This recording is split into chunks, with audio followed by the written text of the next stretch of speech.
surprising. They're going to take the Lulu, I imagine, against the Silent. Might have been able to find Peanut, maybe trade some flashes, but instead, they want to get on top of this bottom lane. The taunt's going to get both, and Root getting super low. Means that this gank is going to be up to Malrang here. Already the heal going to be used, but the Hail of Blades is in after the charge. Ruler, though, going to be double flashed on, and there it is. First blood goes to the way of Malrang. Nice knock up there onto life. Has a very good read on the situation. Managed to know that something like that. Days of Future Past. Yeah, yeah. As, speaking of which, we'll see if Malrang can get away from this one. The answer is absolutely no, as Grace nearly getting dove here.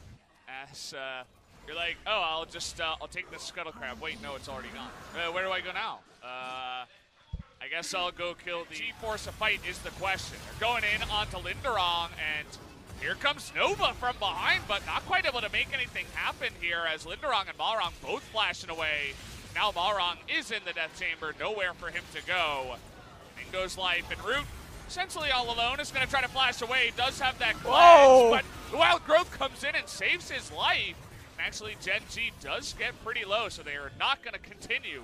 Somebody's going to be real big. As in goes that World Ender. Lindarang just trying to stay alive right now, but he's going to be dragged away.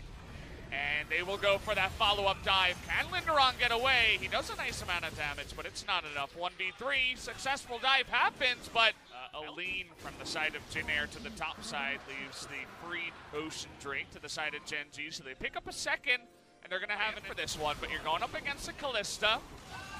And here we go. It goes Lindarang straight in the back, but it is going to go the way of the Kalista as well.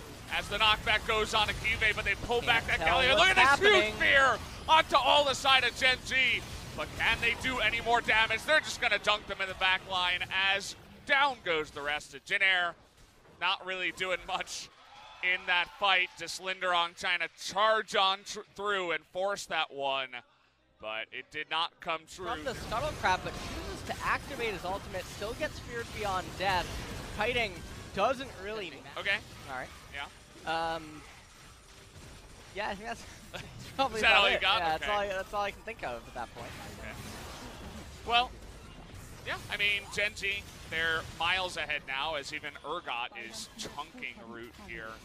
Even though he does true damage to them, they don't seem to care. They're just too far ahead, and they have the Baron in the double ocean, as you were mentioning. So the sustain is real. 2 inhibitors down at 27.5 minutes as Gen.G trying to make this a quick one.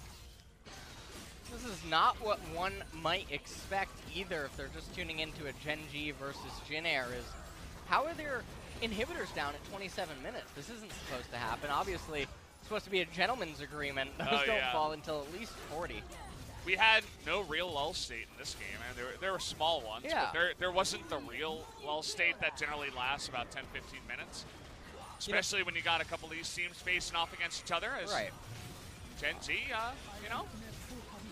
getting it done quick. Yeah, they're going to enable the 7 versus 5 if they can capture this last inhibitor. What I mean by that is 2 super minions now coming from every single lane. Well, Gen.G just going to fight for it as see you later, Alistair. Get the fear onto that Aatrox too, as the rest of Jin Air are just giving up on this one. Everybody's in the fountain.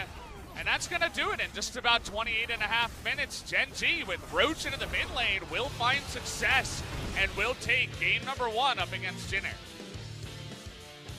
And, well, Roach gets a win here on mid lane Silas. And Peanut looking very happy. Now they're zooming in on him. It's making me think that he's going to get the MVP. Because he did manage to run around the map and farm camps, while Malrang ran around the map and looked at lanes. She did, primarily because the enemy team had no magic resist, and